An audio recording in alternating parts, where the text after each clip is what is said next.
계신 데에서 우리 강의하고 계시고 아니면 우리 김종호 목사님 나오실 때도 이런 우리 첫 번째 우리 강의했던 목사님과 우리 동의가 우리 큰 박수로 함께 하시게 되겠습니다. 할렐루야. 네, 저도 첫 번째 강의에서 너무 좋은 인사이트를 얻었습니다. 제가 여기서 강의를 들으면서 전혀 강사들이 미리 이렇게 조율을 한 건 아니지만 일관된 하나의 흐름이 있습니다. 미리 좀 말씀을 드리고요.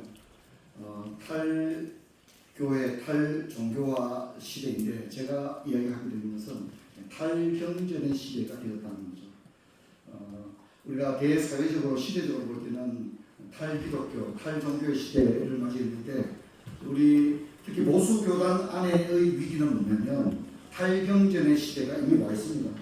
우리 교단에서 이미 탈경전의 현상이 드러나고 있습니다. 오늘 제가 이제 그런 이야기를 하려고 합니다. 이제 또 식사 시간이 다가오기 때문에 이제 제가 굉장히 스피드하게 갈 수 있도록 그렇게 되었습니다.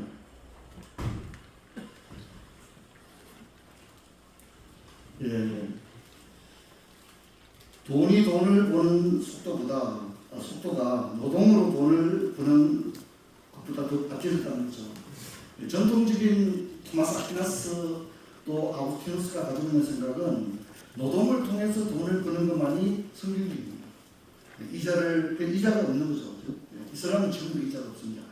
돈을 구워주고 돈을 벌거나 뭐 어떤 그런 것을 하는 것은 매우 사악한 수익으로 생각합니다. 물론 지금 아무도 그렇게 생각하지 않죠. 그래서 피케티의 이야기는 뭐 빈부라든가 이런 것에 대한 초점을 가지고 얘기했지만 이 피케티 이야기에서 우리가 한 가지 주목할 것은 속도라는 겁니다. 분명히 속도가 지금 엄청 빠르다는 겁니다. 모든 분야에. 그래서 노동으로 돈을 평생 축적해서 서울의 아파트를 사는 그런 개념으로는 이미 그게 맞지 않는 시대가 되었다는 거죠. 지금 우리는 속도의 시대를 살고 있습니다. 엘루도 그런 얘기를 합니다. 작가 엘루가 어떤 얘기를 하느냐면 현대의 상황이 어떠냐, 가속의 반복이라는 거죠. 속도의 속도를 점점 더해서 완전히 가속 상태에 있다 이렇게 이야기합니다. 이거 뭐 제가 굳이 얘기하지 않아도 오늘 우리가 얼마나 빨리 변혁하는 시대를 살고 있느냐 하는 것은 모두가 동의하실 것입니다. 전통적인 것들이 다 없어지고 있죠. 뭐 동네 구멍가게 이런 건 없습니다. 모든 것이 속도와 관련이 있습니다. 그래서 이 문명의 가속은 제가 좀 역사신학적으로서 장기적으로 가지고 있는 하나의 연구 주제이고 테마이기도 합니다. 그래서 이제 긍정적인 측면도 없지 않아 있습니다.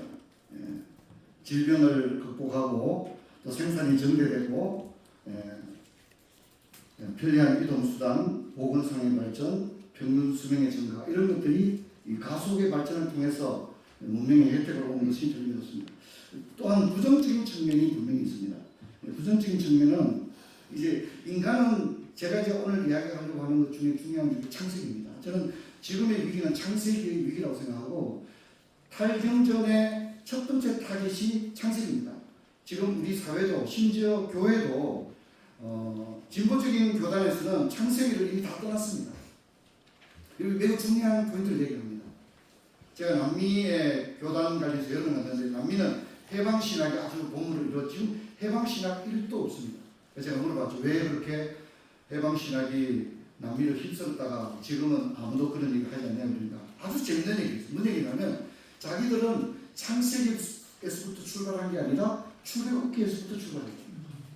이해하시겠죠?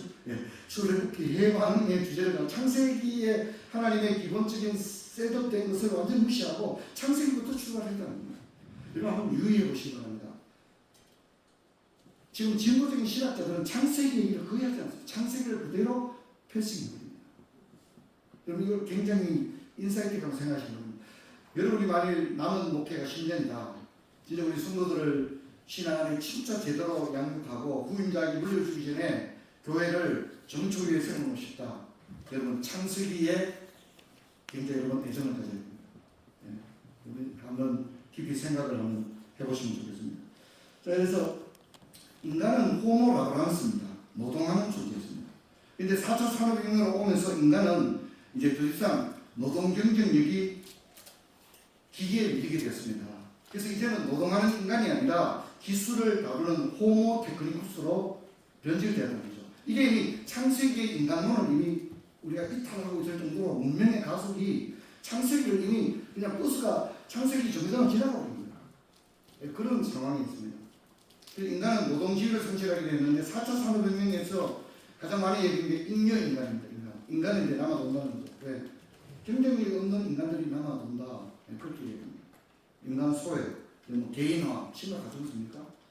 공동체 해체, 또 기계와 함께 살아갑니다. 그렇죠. 기계 없이 살 수 없는 그런 시대가 되었고 할아버지들이 카페에 가서 이렇게 주문하려는 게 잘 안 되는 겁니다. 커피 한 잔 이래야 되는데 이게 안 되는 겁니다.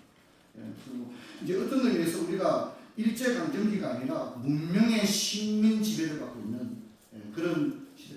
그나마 지금은 어느 정도 괜찮습니다. 어쩌면 이게 문명의 가속이 더 붙었을 때는 인간이 문명을 과연 따라갈 수 있느냐 하는 문제가 있을 수 있습니다. 지금 사실 뭐 로봇이라든가 AI 이런 것들이 있지만 아직 우리가 경쟁 상대로 피부로 느끼고 있지는 않지 않습니까? 하지만 어느 순간에 인간이 그런 존재가 된다는 거죠.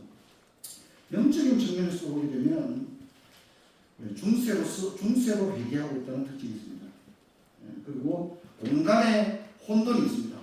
사이버 공간과 그렇죠. 이제 오프라인 온라인이 굉장히 혼돈된 시대를 살아가고 있습니다. 그리고 가상 세계에 갇혀져 있습니다. 교회 강단은 지금 여기 있는 게 아니라 유튜브에 있습니다. 유튜브에 강단이 있습니다.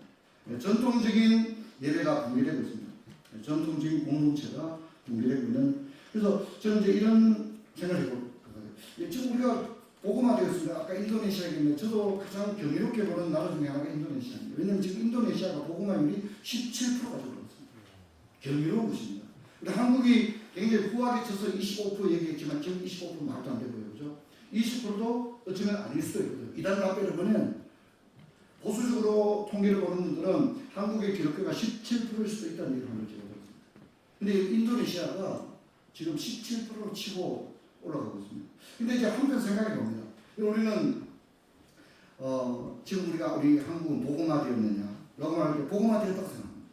그러나 동시에 여러분 우리 사회는 또 교회 성도들은 복음화되고 있으면서 동시에 뭐 되고 있다는 거죠? 문명화되고 있다는 거예요. 굉장한 가속도로 문명화되고 있습니다. 그래서 기독교 신앙, 특히 현대 크리스찬들은 굉장히 문명의 영향을 받은 신앙. 그래서 여러분 예전에 우리가 그런 구도로 봤지 않습니까? 자연의 빛, 계시의 빛 기억나시죠?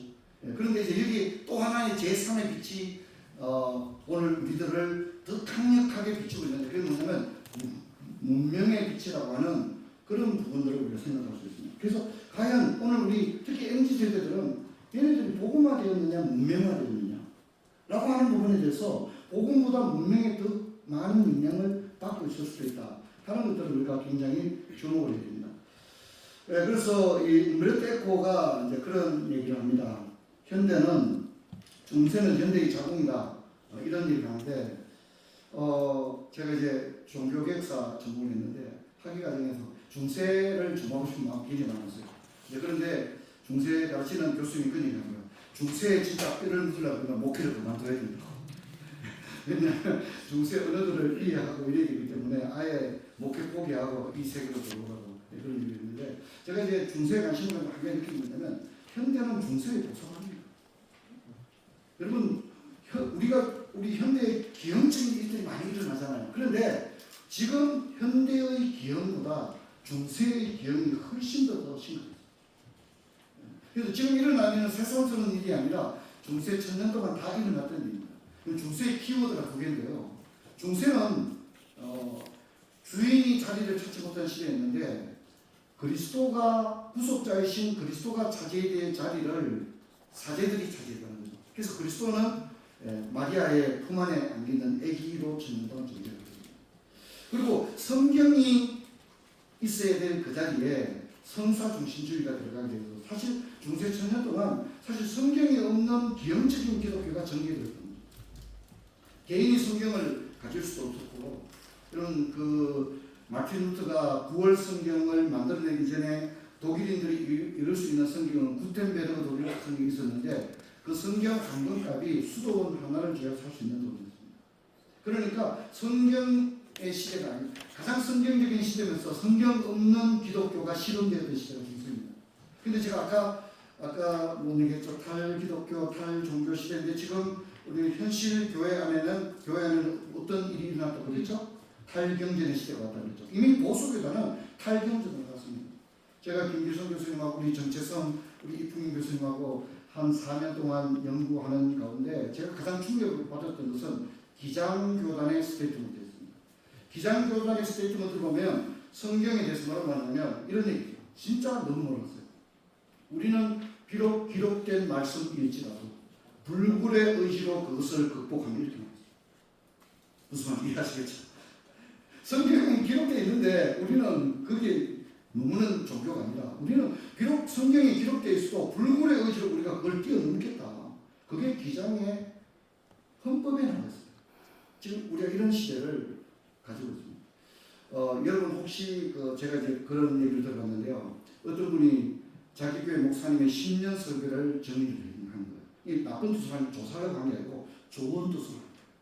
우리 목사님이 10년 동안 목회하면서 너무 존경받는 설교를 하고 설교도 많이 했으니까 우리 목사님이 너무 존경하는 마음으로 10년 동안 담임 목사님이 모든 설교를 리서치하고 데이터화하고 했는데 이제 우리 그런 거 있지 않습니까? 가장 많이 썼던 키워드가 뭐냐? 복음, 십자가 뭐 이런 게 있잖아요.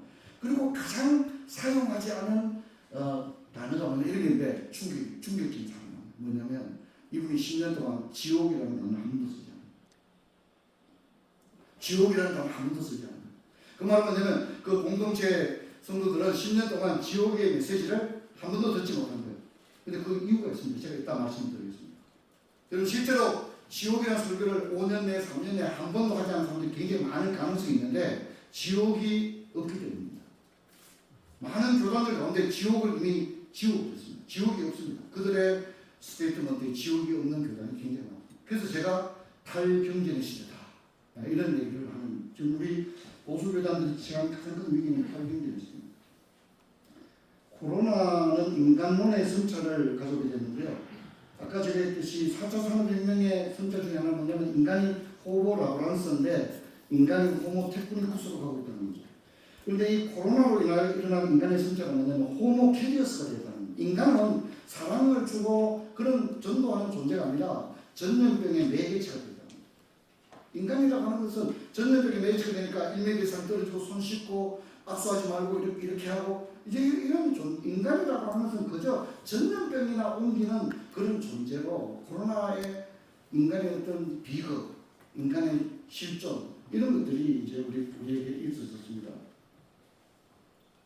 무덤이 없어서 이건 브라질에서 해변가에 이렇게 집단으로 매장을 하고 있는 그런 저는 좀 이제 안타까웠던 게 코로나 기간에 사실 신학계에서 인간론에 대한 엄청난 성찰이 일어났습니다. 인간은 진짜 어떤 존재인가 하는 것이 굉장히 일어났어야 했다 하는 생각을 가지게 됩니다.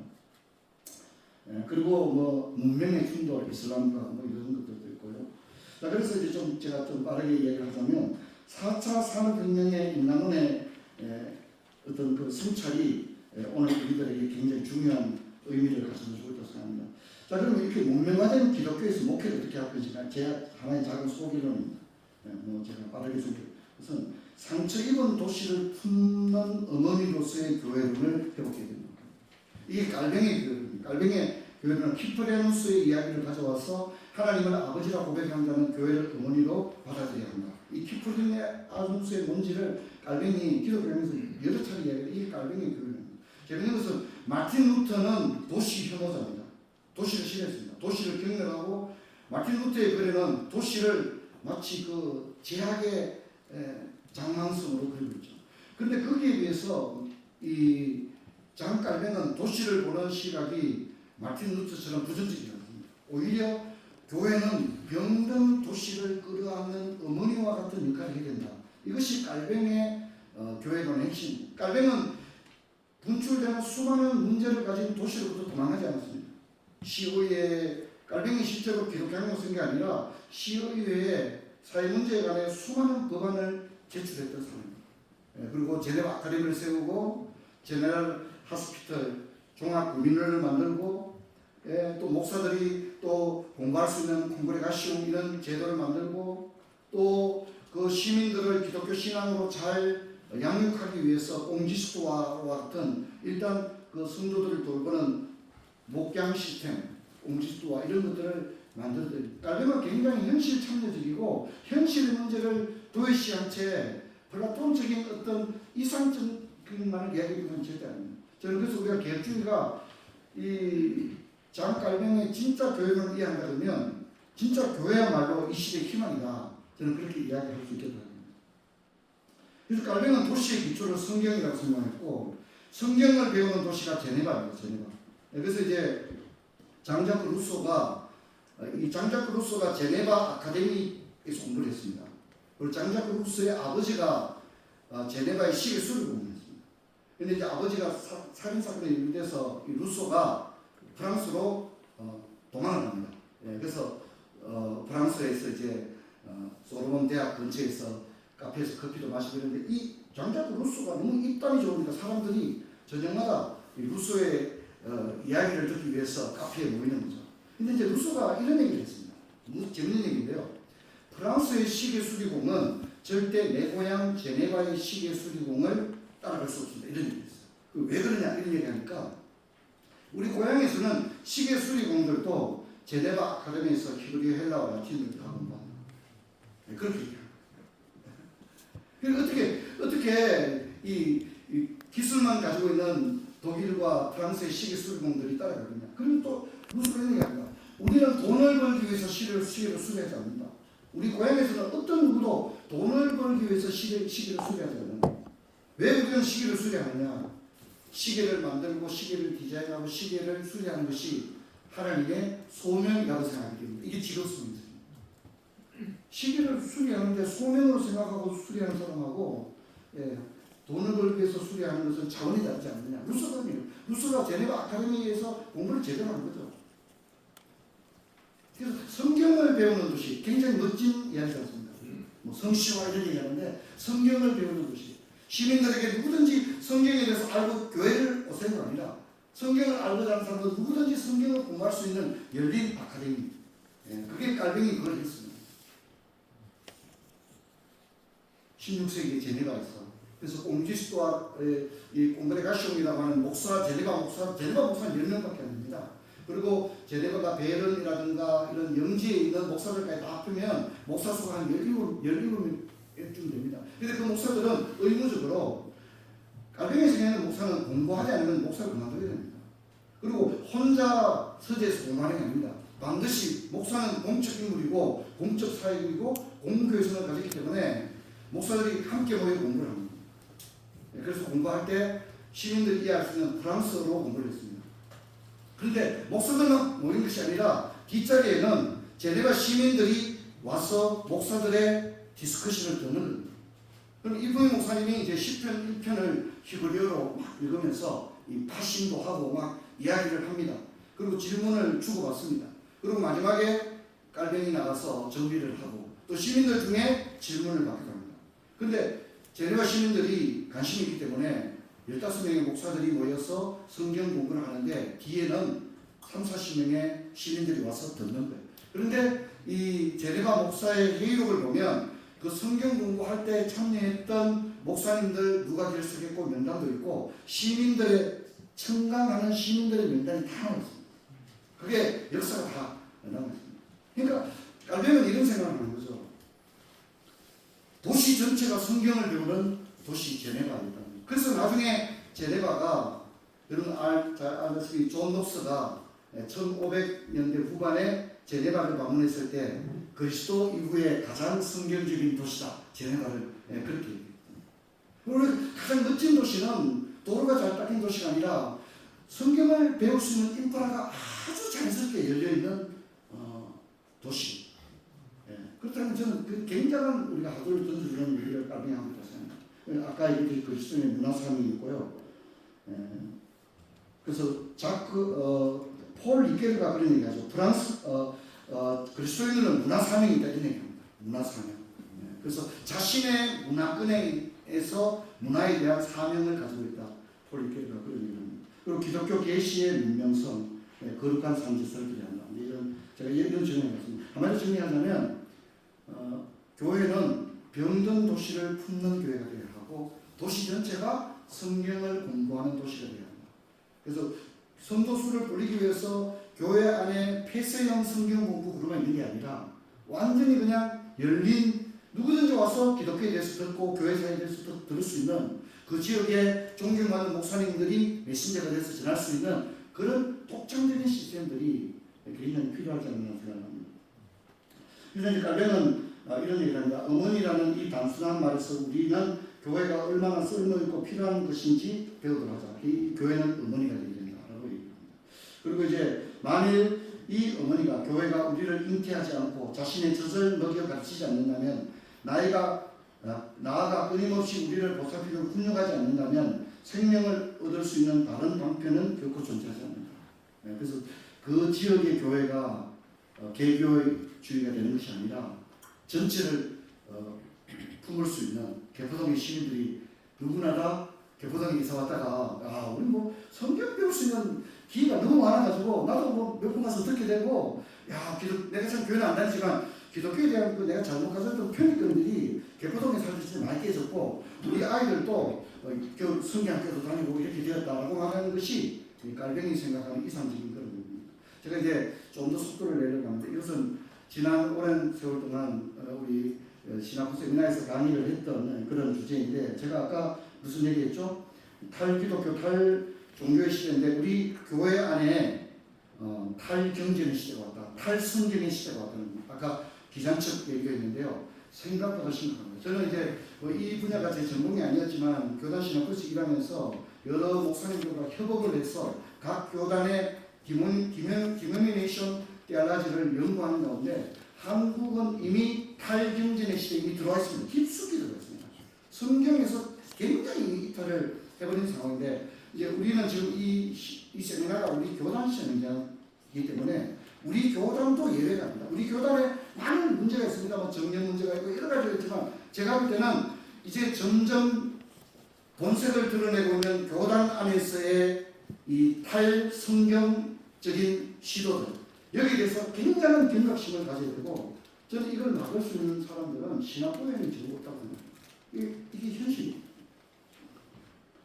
그리고 한국장로교회는 처음부터 이 4개의 장로교회가 들어오게 됩니다. 전혀 다른 색깔을 가진 북장로교회, 그리고 남장로교회, 호주장로교회, 캐나다 장로교회가 들어오는데 이 4 장로교회가 물론 북장로교회가 가장 먼저 들어왔습니다. 들어왔지만 이 선교사님들이 조선 땅에는 하나의 장로교회만을 세우자고 하는 것에 합의를 했습니다.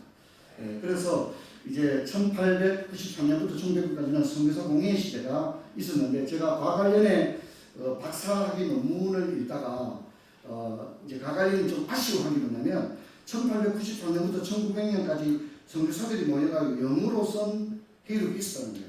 그런데 이제 가관련이 그런 얘기를 하는 뭔 얘기냐면 이걸 타이핑을 하고 인쇄를 안 하고 펜으로 써가지고 지금 없다는 얘기를 하는 거예요. 그래서 제가 가관련의 말을 통해서 요 시대의 회의록은 없는 걸로 확인을 했습니다. 그런데 놀라운 것은 1901년부터 1906년 조선 장로와 선교사들이 총대가 된 합동공예 시대의 회의록은 남아있습니다. 지금. 그래서 과관련이 그 전에 펜으로 썼던 회의록이 없어진 걸 너무 안타깝게 생각해가지고 이제 1901년부터 1906년까지 합동공예 시대 회의록을 이제 한국장로교회 전이집이라는 책이 있습니다. 거기 부록에다가 이런 식으로 인쇄를 안 하냐 버리면 이제 나중에 안 되겠다. 과관련이 좋은 생각입니다. 그래서 부록에 이 그 회의록이 남아있습니다. 저도 최근에 수입해서 읽었습니다. 그리고 우리가 잘 아는 1907년부터 조선 동로의 12년의 총회 그리고 오늘날에 읽고 있습니다. 자 그리고 이제 이거는 그 선교를 할 때 교계에 의한 협정을 통해서 조선 그때는 뭐 분단된 나라가 아니죠. 북한까지 하나가 됐었는데 북장로교회가 가장 먼저 들어서 부산, 대구, 안동, 서울, 개성, 평양에 스테이션을 만들고 복음을 전하게 됩니다. 그런데 이때 북장로교회는 헌법이 없었습니다. 우리 아직 장로도 아무도 없기 때문에 그럼 조선 땅에 어떤 기준으로 장로를 세우고 목사를 세우고 할 것이냐 하는 것은 모두가 북장로교회 시스템을 그대로 가져와서 준용을 했는데 그 책이 있습니다. 북장로교회 세칙과 교범이라는 책이 남았습니다. 거기에 의해서 했는데 북장로교회가 처음부터 아주 깐깐하게 했습니다. 장로를 뽑는데 공동회에서 만장일치로 뽑거든요. 그러니까 뽑히지 않는 거예요. 장로는 성도들은 불렀는데 장로가 있어야 되는데 그래서 전 세계 교회사에 전혀 없는 독창적인 교직 제도를 만드는 그 뭐냐면 서리 제도를 만듭니다. 그래서 장로 대신에 영수, 집사 대신에 서리 집사, 목사 대신에 조사 이런 이제 제도를 만들게 되어집니다. 그리고 이제 남장로교회는 남장로교회 호주 캐나다교회인데 남장로교회는 지금의 전라도 지역입니다. 그리고 호주 장로교회는 지금의 고신에 있는 경남과 부산 지역입니다. 그리고 이제 캐나다 장로교회는 원산, 함흥, 해령교회. 문제는 캐나다 장로교회입니다. 캐나다 장로교회는 들어올 때부터 자유주의 신학을 가지고 모세오경, 편집설 이런 거, 문서 비평 처음부터 아예 그걸 가지고 들어왔습니다. 그래서 이제 제가 나중에 얘기하겠지만 이 네 개의 장로교회가요 성경에 들어왔는데 신학교에 보내는 정책이 없습니다. 캐나다 장로교회는 평양신학교를 디스해줍니다. 왜냐하면 평양신학교는 성경 구호를 철저히 믿는 보수 교단이다 보니까 사실 여기 원산, 함흥, 해령에서 평양신학교 가기 가깝잖아요. 한 명도 안 보냅니다. 그리고 바로 어디로 보내냐면 일본으로 다 이어버립니다. 거기 갔다 온 사람들이 김재준부터 시작해서 이 사람들입니다. 그리고 그 사람들이 다시 일본에 가서 칼리지를 하고 미국에 세미나리로 가게 됩니다. 근데 문제는 일본에 가서 그들이 배운 신학이 뭐냐면 100% 순혈주의 카이바르트입니다. 그러니까 이미 한국교회는 들어올 때부터 자유주의 신학이 태동되었다고 해도 과언이 아닌 거죠. 자, 이제 이런 상황이 어떤 문제를 가져오니까 교단 분열이 있었거든요. 고시는 신사 청교 문제로, 그리고 1953년 기자는 신학적인 김재준 신학 문제로 갈라지게 되고요. 그 다음에 1950년 통합과 분리가 되는데 이것은 WCC 문제 때문에 갈라지고 교단 분열이 다 1950년대에 일어납니다. 이제 우리 교단이 이제 오늘까지 종속되고 있는데 총회 역사가 113년, 그리고 총신 역사 124년입니다. 한국교회 장로교회 분열의 역사에서 고시는 신앙의 절개를 지켰다고 하는 나름대로의 그들의 어떤 긍지를 가지고 있습니다. 고시 그러면 우리는 진짜 참배 안 했다 이런 얘기 하거든요. 그리고 통합은 뭡니까? 재산 다 가져가는 거죠. 대구의 계명대학교 동산병원 통합직이 다 가져갔습니다. 통합직이 다 가져갔습니다. 그래서 지금은 계명대학교 법인이 이끌어가고 있는데 본래는 대한예술장로회 통합 경북노회의 재산이었습니다. 동산병원과 계명대학이 통합적 경북노회 재산이었거든요. 그리고 뭐 서울에서 어른선영부터 시작해서 숭실대학교, 그렇죠? 수많은 선교사들 모든 재산, 장로의 신학대학도 본래는 하나였지 않습니까? 근데 그들 신학교로 다 가져가고 있죠. 그래서 우리는 아무것도 가지지 못한 채 예상 합동이 시작되었습니다. 그럼 우리 총회에는 유산이 있느냐? 통합은 재산으로 다 가져갔는데 우리는 무슨 유산이 있느냐 하는 거죠. 우리는 뭐 장자교단인데 진짜 장자교단이 있냐? 장자교단이라면 그 정통성은 어디서 우리가 찾을 것이냐 하는 것입니다. 그것을 제가 좀 이렇게 여러분과 함께 생각을 이 시간에 하려고 합니다. 그게 이제 바로 신앙 고백서입니다. 웨슬리 신앙 고백서인데 이것을 우리 예전 한문을 사용하던 세대 선배님들은 이것을 신도 개요라고 했습니다. 아이가 아니라 의의인데 이 개자는 국기 개양식을 한다 할 때 개자입니다. 이게 뭐냐면 그냥 책이 아니라 높이 들어 현양한다는 의미가 있습니다. 그러니까 우리 믿음의 선배들은 이 책을 웨슬리 신앙 고백서를 굉장히 우리에게는 중요한 어떤 의미로 그냥 책이 아니었던 거죠. 그렇게 받아들였습니다. 웨슬리 총회는 뭐 잘 아시다시피 1644년부터 1649년을 하고 있는데 제가 같은 학교에서 이 웨슬리 총회 회의록을 가지고 지금 박사학위 논문을 쓰는 학생이 있는데 회의록이 이만칩니다. 회의록이. 제가 복사를 했는데 그 복사본을 가지고 복사를 했는데 그 복사 전체가 43만 원 들었습니다. 이게 진짜 역사가 엄청나더라고요. 그걸 가지고 학위를 쓰고 있는 걸 제가 지도하고 있습니다. 어쨌든 이때 정치 예배모범 신앙 대소를 본다고 하면 여기 지금 우리가 가지고 있는 헌법입니다. 우리가 가지고 있는 헌법이 이때 나온 것입니다. 문제는 안타깝게도 신앙 고백서가 변천 과정을 거치게 됩니다. 1647년 만들어진 것은 우리 헌법 보시면 부록에 신도 개요가 있는데 챕터 33으로 되어 있습니다. 요게 1647년 오리지널입니다. 그대로 가지고 있습니다.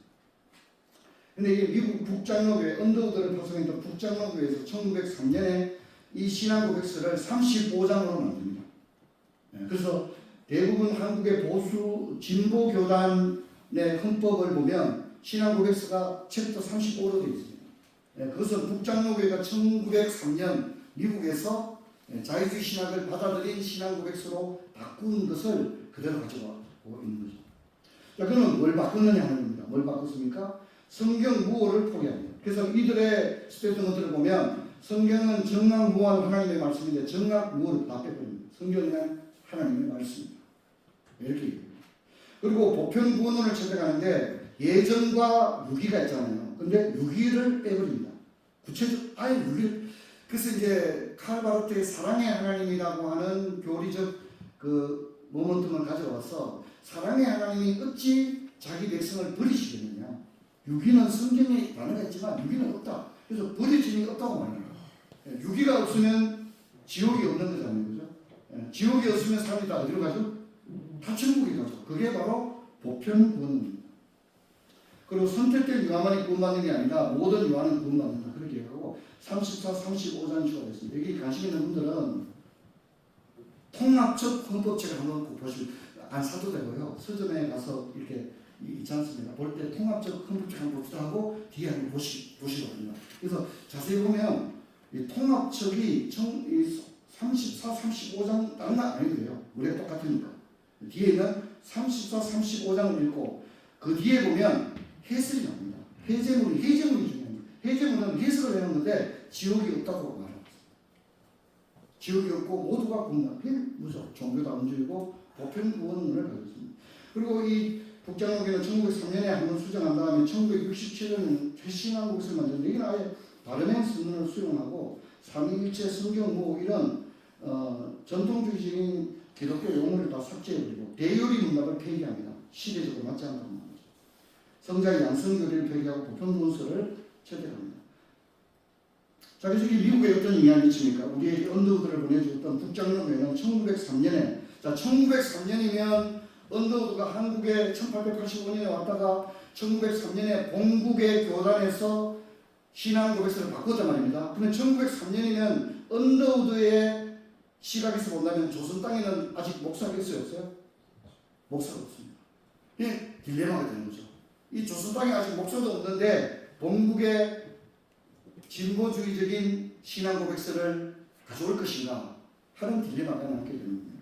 그래서 지금 PCUSA죠. 북장로교회가 여기는 여성 집사, 장로, 목사, 동성애까지 가 있는 그런 상태입니다. 그래서 이제 남장로교회는 어떻게 됐습니까? 남장로교회는 1903년에 북장로교회가 신앙고백서를 수정했을 때 1942년도까지 그대로 있었습니다. 그대로 있었습니다. 그러니까 보수성을 40년 동안 가지고 있다가 나중에 이제 자유주의 신학으로 넘는 거예요. 그래서 여러분 지금 우리 헌법은 북장로교회가 먼저 들어왔고 셋업을 했는데 우리 헌법은 북장로교회 헌법이 아니라 남장로교회 헌법이 되어 있습니다. 이걸 아셔야 됩니다.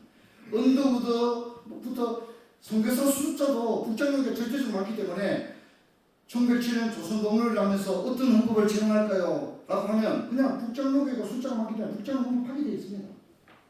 주도권을 가졌기 때문에. 그런데 언더우드와 가갈련은 자신의 교단의 헌법을 버리고 남장로교회 헌법을 가지고 그 이유는 북장로교회는 1903년에 이미 자유주의로 갔기 때문에 이때만 해도 남장로교회는 아직 괜찮았기 때문에 남장로교회를 가지고 있었습니다. 자, 그래서 이제 언더우드입니다. 언더우드, 그다음에 가갈련입니다. 가갈련은 평양신학교 실천신학과 관련된 모든 교재를 만들었습니다. 근데 이 언더우드와 가갈련이 사실상 주도권을 가지고 있고 선교사 수도 가장 많았습니다. 그런데 1907년 조선 동로회를 만들고 1912년 제1회 총회를 하고 그리고 여러분 이 가갈련을 잘 보셔야 되는데요. 가갈련에 대한 조명이 너무 없어요. 이 가갈련이요. 우리의 모든 헌법을 만든 사람이 가갈련입니다. 1907년, 12년, 22년 모든 헌법은 가갈련이 헌법위원이었고 이 사람이 다 했습니다. 그리고 웨슬 신앙고백서라든가 뭐 이런 번역 작업에 이 사람이 다 참여했습니다. 그런데도 자기가 여러분 교회 정치 문답 조례를 아실 겁니다. 존 하지. 예, 근데 이것도 이상한 거예요. 존 하지의 교회 정치 문답 조례는 북장로교의 헌법이거든요.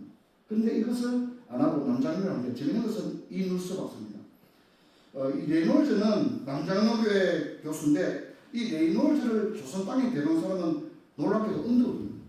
언더우드가 형님으로부터 5,000불 펀드를 받아가지고 북장로교회 교수를 데려온 게 아니라 남장로교회 교수를 데려온 거예요. 근데 이 이눌스는 평양신학교 모든 조직신학 교재를 이상을 놨었습니다. 그러니까 우리의 신학에 모토를 넣은 사람은 이눌스입니다. 이눌스가 그렇습니다. 그만큼 이 언더우드라든가 가가려는 조선 땅에 세워지는 장로교회가 처음부터 자유주의 신학이 아닌 보수 신앙, 스코틀랜드 웨스턴 신앙 고백서 그것을 그대로 심어주기를 영원했다는 사실을 우리가 좀 기억을 할 필요가 있습니다. 그래서 우리 헌법을 보게 되면 원래 북장로교회는 헌법이 이렇습니다. 교회에 항존할 직분은 상종이니 목사와 장로와 집사로 이렇게 합니다. 근데 우리 헌법은 남장로로 되어 있습니다. 어떻게 됐습니까? 우리는 장로와 집사로 되어 있다는 거죠. 교회에 있어야 할 직분은 장로와 집사니 장로는 치료만 한 자를 장로를 하고 강도를 겸한 자를 목사를 한다. 장로에는 두 반이 있으니라는 제도가 남장로교의 헌법입니다. 남장로교의 헌법이 지금 들어갔습니다. 근데 한국에도 남장로교의 헌법이 가장 잘 구현되어 있는 데가 어디냐? 통합체입니다. 왜냐하면 남장로교회는 목사 장로를 따로 구분하지 않고 장로밖에 없습니다. 티칭 엘더. 티칭 엘더. 그냥 목사는 그냥 티칭 엘더입니다. 엘더. 목사가 아니죠. 그래서 이 남장로교회는요, 12회 당의 노회 총회의 의장이 장로가 될 수 있습니다. 통합주 그렇게 하지 않습니까? 그리고 목사 안수할 때 장로들도 올라와서 같이 안수합니다. 왜냐하면 장로니까 다 같은 장로인데 두 반이니까. 근데 여러분 우리가 현실 가을로에서 목사 안수식을 할 때 신임 목사들 안수할 때 장로님들 올라와서 안수합니까? 안 합니까? 안 하죠. 그리고 노회장, 총회장을 장로님들이 안 하죠. 왜 그렇습니까? 북장로교회가 먼저 심었기 때문에. 그러니까 지금 우리는 뭐냐면 현장은 북장로교회 정서가 그대로 남아있고 헌법은 어떻게 해요?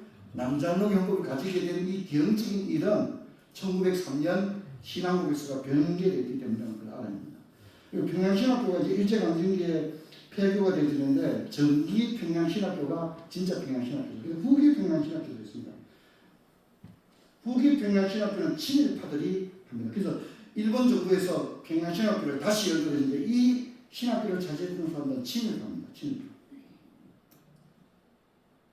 그리고 조선신학교가 만들어지는데 자 보세요. 평양신학교, 조선신학교입니다. 그래서 조선신학교는 아까 말했던 평양신학교를 패싱해버린 사람들이 일본 유학 갔다가 돌아와서 만든 신학교가 조선신학교입니다. 근데 문제는 평양신학교가 없기 때문에 어쩔 수 없이 조선신학교를 우리 그때는 교단 분열이 안 된 상태인데 신학교로 만들어야 되는 그런 문제가 있었습니다. 근데 이때 사람이 누구냐면 송창건, 김재준, 윤인군의 대표적인 친일파고 자유주의 신학을 가진 사람입니다. 한국인 주도의 신학교를 이 전필순이 주도하는데 이 전필순이 주도했던 경기노회 후원을 전적으로 한 이 경기노회가 기산책입니다. 이 경기노회 특히 이 전필순은요 완전 친일파였습니다. 교회의 아픈 역사입니다. 그래서 두 개의 신학교가 존재하게 되었습니다. 이때까지는 교단 분열이 아직 안 됐어요. 조선신학교와 장로의 신학교였는데 조선신학교를 이제 결국은 조선신학이 받아들이지 않죠. 왜냐하면 이제 자유주의 신학을 가진 교수들이 있었기 때문에. 그래서 여기 보면 캐나다 장로교회의 적극적 지원을 받았습니다. 조선신학교. 그런데 여기에 대해서 북장로교회는 시민을 유보합니다. 그리고 남장로교회는 교수를 바꿔라 이렇게 말하고요. 호주장로교회는 고신을 만듭니다. 호주장로교회는 이런 생각해요. 이미 여기는 답이 없다고 생각합니다. 북장로교회, 남장로교회가 급속하게 자유주의 신학으로 가니까 호주장로교회는 이들하고 같이 신학교 만들어봤자 어렵다. 그래서 별도로 뭡니까? 고신을 만들게 되는 과정이죠. 이제 그래서 이제 장로의 신학교가 이제 생겨나게 되었습니다. 박형용이 고대 신학교 교장인데 장로의 신학교 초대 교장으로 이제 올라오고 이 장로의 신학교가 생기게 된 역사적 정황들이 있는데 이 박형용이 임시 교장이 됩니다. 근데 문제가 또 있습니다. 이 장로의 신학교에 박형용이 교장이 되는 걸 싫어하는 사람이 한 사람이 있어요. 딱 한 사람입니다. 모두가 좋아하는데 한 사람. 그래서 이 조선신학교와 장신을 하나의 교단 신학교를 만들려고 하는데 박형용을 싫어했던 사람이 딱 한 사람이 있습니다.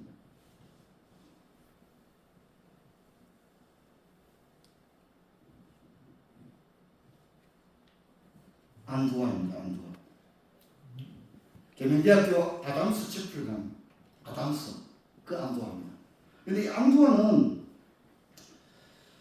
이 박형용이 교장이 되는 것을 유일하게 반대하는 사람이 안두환입니다. 안두환. 근데 안두환은 북장로교회의 가장 맹주였습니다. 근데 이제 이때의 안두환의 북장로교회는 이미 잘 주시죠. 근데 박형용이 프린스턴에서 메이천과 가깝고 보수신학을 가져왔기 때문에 자기가 지향하는 신학과 맞지 않는 거예요. 박형용 안 되는 거예요. 박형용은 제가 안 합니다. 그래서 이 안두아가 얼마나 지배하냐면요. 안두아가 그 다음에 이사장이 됩니다. 이사장이 돼야 요즘 이제 우리도 좀 만만치 않습니다. 그래서 이사장이 되는데 왜 이사장이 되려고 했습니까? 안두아가 박형용을 날려버리려고 이사장이 됩니다. 그리고 이제 안두아가 숭실대학교 신학부와 이 장로의 신학교를 하나로 합치자는 제안을 합니다. 근데 이때 숭실대학교 신학부의 학장이 한경직이었습니다. 여기서부터 이미 합동과 통합이 갈라질 수밖에 없는 운명론적인 일이 이미 박형용과 안두아의 갈등에서 이미 교단 분열의 이야기가 시작이 되어집니다. 송천 사건 때문에 교장 사임을 하게 되고요.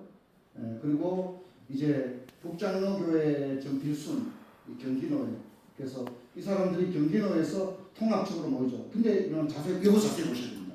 통합측하고 성동측이 갈라지잖아요. 그죠? 연동 성동으로 모이는데 성동이 연동에 모일 때는 북장로교회, 남장로교회, 호주장로교회, 캐나다장로교회 다 참여합니다. 그리고 우리 박형용교가 모인 성동교회는 남장로교회 일부인데 제가 알기로는 성서 2명들이 참여를 안 했습니다. 그러니까 나머지는 다 저쪽으로 갔죠. 저쪽으로 갔기 때문에 재산을 다 북장로를 그 통합적으로 줄 수밖에 없었던 것입니다. 그리고 이제 1960년도에 이제 우리 성동 우리 총회죠. 우리 총회인데 고려파와 합치다 보니까 합동이라는 말이 생깁니다.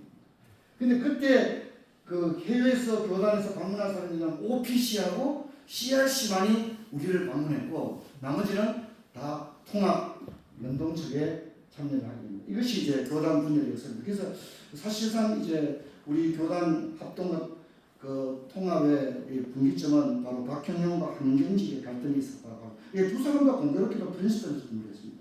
박형용이 먼저 공부하고 한경직이 거의 인터벌이 없습니다.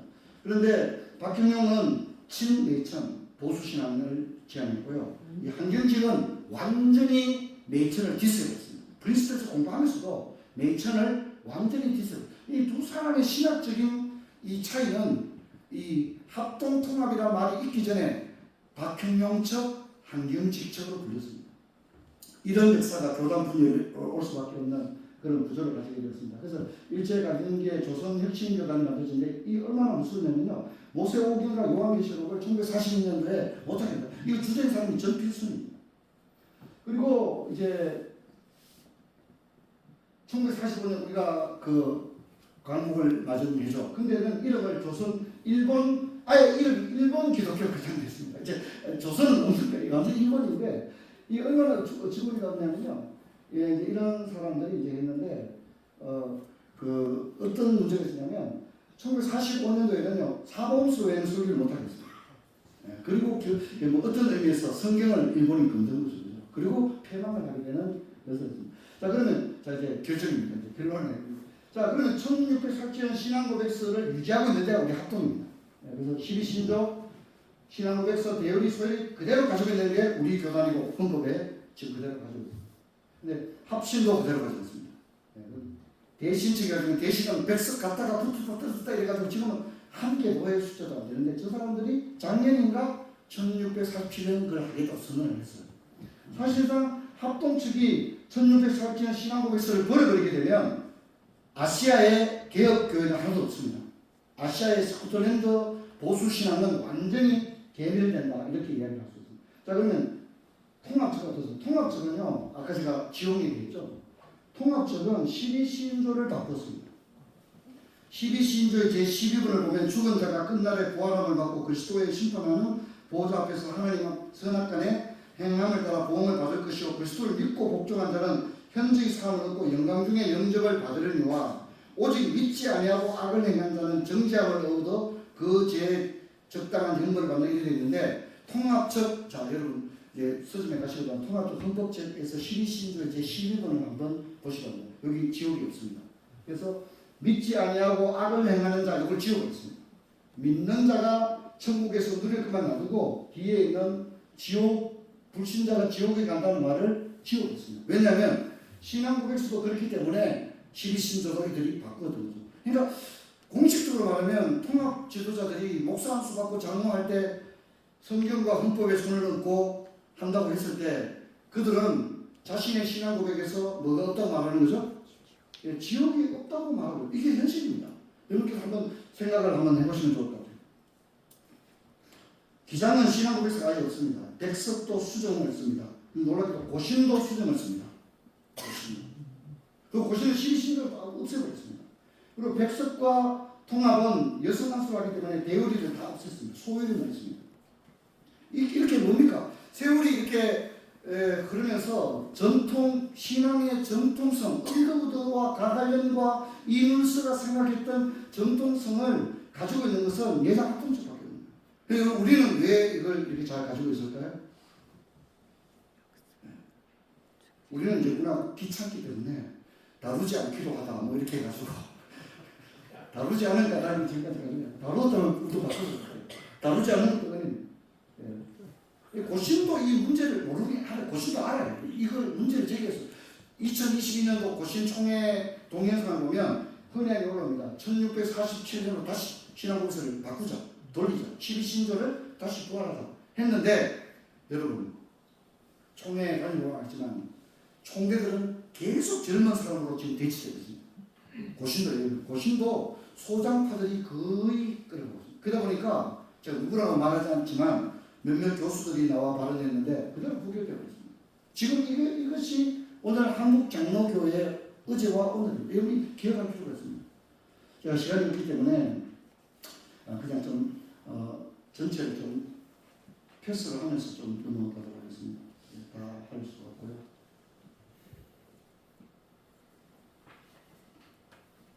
그래서 현대교의 흐름을 보게 되면 현대교의 흐름이 성경 무호를 폐기하고 여성 한수를 허용하고 동성애로 가고 있습니다. 이번에 트럼프가 지금 예배를 드렸는데 성공회 성당에서 예배를 드렸죠. 여자 사제가 설교를 했는데 그게 미국 성공회입니다. 트럼프 나중에 안전 행사가 됐는데 지금 미국 성공회는 우리 애완동물 세례 주고 애완동물을 성찬식에 참여합니다. 애완동물을 성찬식에서 너도 메리 먹어 이렇게 줍니다. 지금 거기까지. 그래서 뭐냐면 이 신학이 거기까지 간 거죠. 심각한 상황입니다. 심각한 상황입니다. 성경 보호를 폐기하고 여성 안수 동성애까지 가버렸고 동성애 넘어서 동물 신학으로까지 가버린 그런 상태다.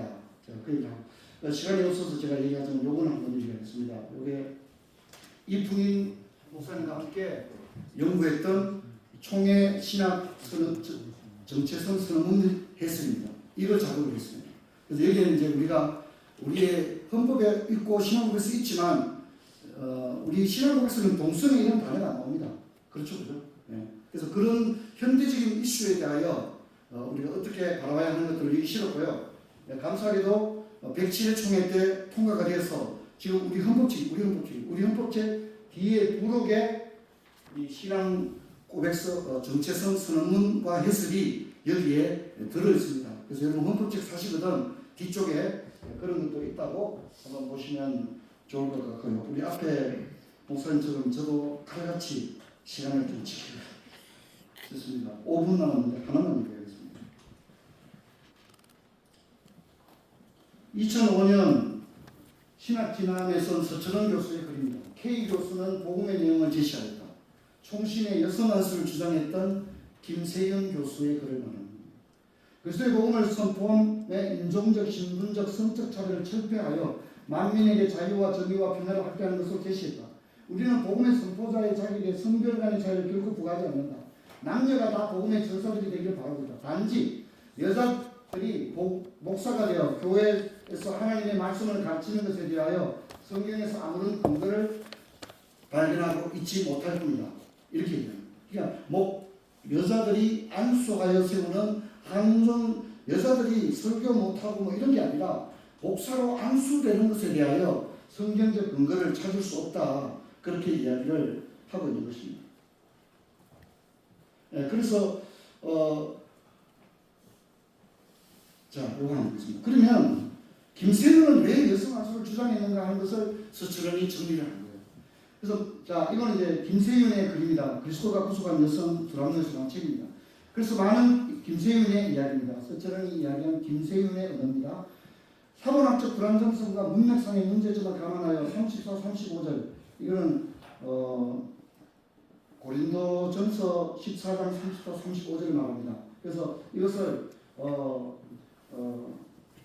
뭡니까? 1세기 말년의 영지주의자들이 삽입한 성경으로 본다 이렇게 이야기합니다. 그래서 고린도 14장을 보면 여자가 남자를 주관치 못하면 여자가 남자를 가르칠 수 없느니라.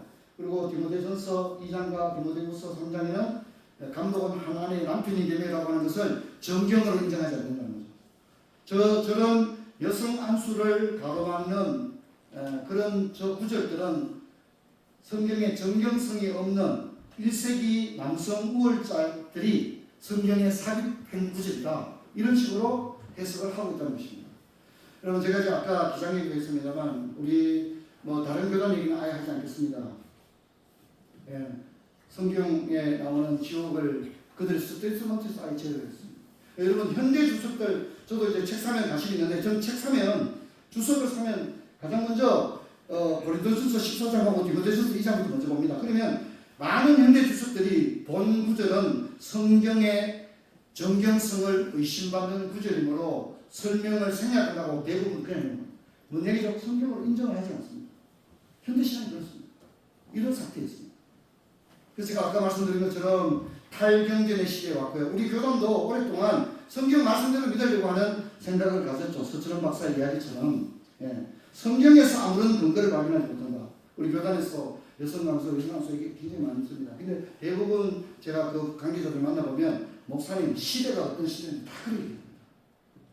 여러분 우리 시대는 변할지라도 여러분 우리는 성경의 교훈을 따라 가르치고 설교해야 될 줄로 믿습니다. 이게 우리 교단이 가진 정통성입니다.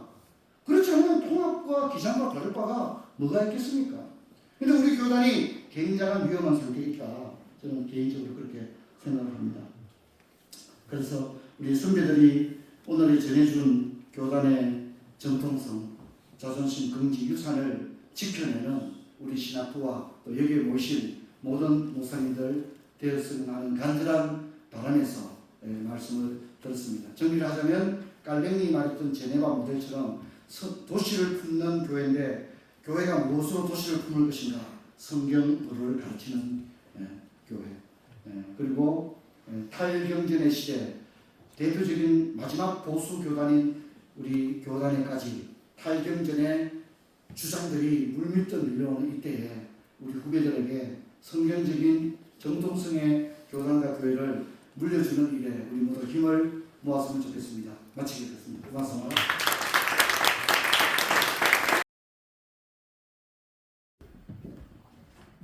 수고해주신 모든 분들께 진심으로 감사를 드리고요. 우리 임종구 목사님께 다시 한번 감사의 박수.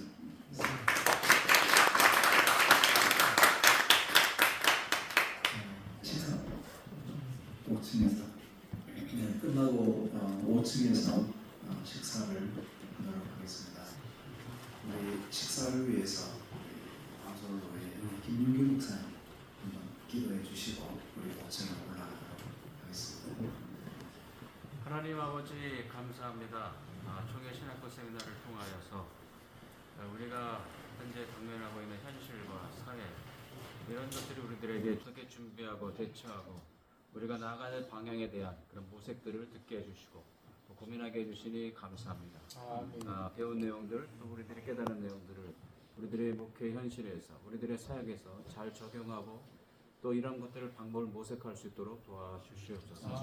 수고하신 목사님 또 우리 교수님 주님께서 축복해 주시고 이들의 사역을 통하여서 계속해서 이 주제가 더 발전되고 확장됨으로써 교회에 큰 이익이 될 수 있도록 축복해 주시옵소서. 저희들이 앞뒤께 식사를 듭니다. 교제하면서 아름답게 이 교회가 준비한 식사를 또한 저희들이 정성껏 먹고 아버지 힘을 얻을 수 있도록 축복해 주시옵소서. 예수님의 이름으로 기도하옵나이다. 참석해 주신 모든 진심으로 감사하고요. 또 계속해서 신학부 연구해 주시고 앞으로 남은 세미나들이 계속 있습니다. 대구 세미나, 제주 세미나 그리고 총회에서 계속 위해서 기도해 주시기 바라겠습니다. 감사합니다. 예, 모두에게 박수하고 5층으로 올라가도록